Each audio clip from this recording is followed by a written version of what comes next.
Halo, dober večer. Dobro večer. Dobar večer. Vaše ime? Gospa, moje ime je Dragica. Dragice, brzo pitanje. Hitro postavite vprašanje. Pitanje mi je, ko mene blokira? O, dobro vprašanje. Da li i vi imate partnera? Imate partnerja? Imam Partner.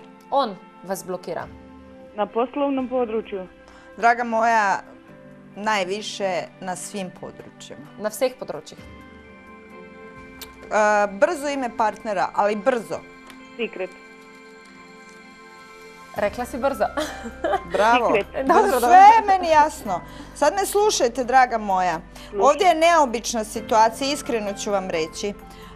Niti on to želi, ali trenutno ta osoba, ajmo reći, nema baš dobru niti karmu, niti dobru energiju, niti išta. Jednostavno ova osoba prvo ne zna ni šta će sa sobom. Evo, ja bi vas podhitno željela čuti jer to nije završeno do kraja. Jednostavno vam se ne da, ne može na ovakav način. Draga moja, i na poslovnom putu vjerujete pogrešnim osobama, a osoba je među vama jako blizu.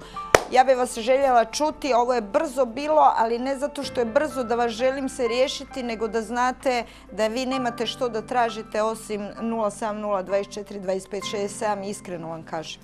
Zorica pravi, da drugega v tem trenutku ne smete si želeti kot naše številke za osebni kontakt, tako da dajte čim prej poklicati, da vas lahko reši vsega slabega in predvsem ne verjemite predvsem ljudem na poslu.